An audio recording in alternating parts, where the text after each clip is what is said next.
BrooklynNets.com. Hey, Steve, just looking at that stretch in the fourth quarter, their 18-1 run, what did you think kind of turned the game, and where did you guys struggle in that stretch?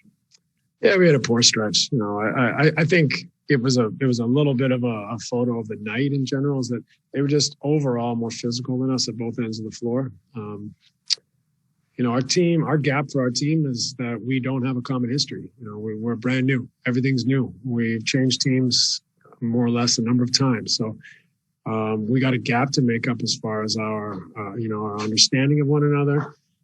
And while we make up that gap, we got to be more physical. We got to win 50-50 balls, and we got to do the dirty work, because we have to give ourselves some sort of buffer while we figure each other out, while we get more familiar with our schemes and our sets, and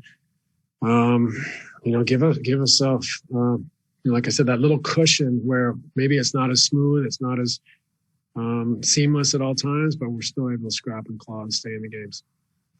Bruce Beck, NBC New York. Steve, the 15 offensive rebounds by the Bucks, is that kind of what you're talking about in terms of hustle, in terms of tenacity tonight? That was definitely in their favor. It is a great indicator. I think it tells a story of a slightly bigger picture than just the rebounds. But they did a great job being physical at both ends. They got a lot of offensive rebounds. They got into us defensively. We had our chance. I think it was early in the fourth. We went up 5 points, and then had a really sloppy stretch. I think you said an 18-1 run. So, we had our chances. We didn't execute when it really mattered, but a great opportunity for us to take something from this series, from this game, and grow from it. Alex Schiffer, The Athletic. Hey, Steve, it seemed like you kind of kept the same tactic for guarding Giannis tonight. Now, obviously, he didn't drop 50 like he did last time. Just what would you make of the effort there and the job you guys did on him this time around? Yeah, very similar. We made a few mistakes, but overall, you're going to live with a lot of the shots he took. He didn't shoot it as well tonight. And, again, it was, that's not the reason we lost. I think you talk about all the offensive rebounds, you talk about the 50-50 balls, you talk about missing 10 free throws. There's a lot of areas that we could clean up. Brian Lewis, New York Post.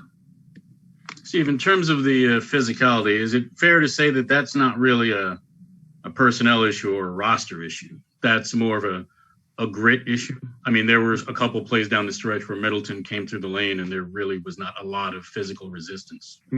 Yeah, I think it's not necessarily the forte of our roster, but there's no excuse for not trying to match or, be more physical than the other team. And so that's something that we got to work at. We got to be diligent about. We got to make it a tangible goal for ourselves, and and collectively do it for one another. Go the extra mile for your teammates. So that's something that we got to emphasize and continue to grow into. Christian Winfield, New York Daily News. Hey, Coach, I think it was a 16-1 run that they went on in the fourth quarter, and I think a few of us were a little surprised that there wasn't a timeout call. Was that a tactical play there by you, or did time just go by pretty quickly? You could have called timeout here and there for sure, but I think there's also a part of our team that you want to learn to problem solve, and we're getting good looks at the basket at stretches, and so you want to keep having them problem solve. You want to keep them attacking, and tonight maybe I could have called another timeout, but you also want to make sure you save a few for the end of the game, and so you're always caught in that little dilemma, but. Maybe I should have, but at the same time, I don't think that was gonna make a big difference at that point. Thank you. Back to Tom Dowd.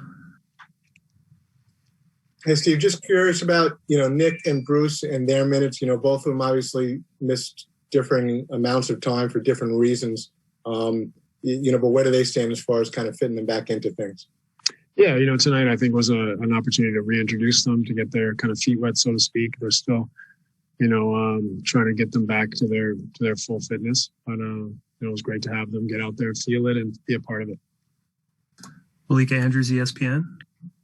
Steve, when you're looking at the bigger picture and at the beginning of this road trip, talking about it being an opportunity to build camaraderie, to have a stretch where you're healthier than you've been, what can you sort of take from this game or these last two games as macro building blocks as you're finishing out this road trip, moving forward towards the playoffs?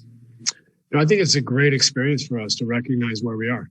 we've got a gap to make up here. So we understand that's a team that's been running the same offense, been playing together, same schemes on defense for years now, gone deep into the playoffs, and that's something that we don't have. So how can we make up that gap? And that's kind of our life in a nutshell heading home here is, we're trying to get everyone back to full health, and we're going to try to overcome a lack of common experiences. And, that is our challenge as much as anything. So while we do that, can we be more physical? Can we be more connected? Can we handle and control some of the controllables that can help us hang in some of these games and win some of these games while we're trying to put the pieces together?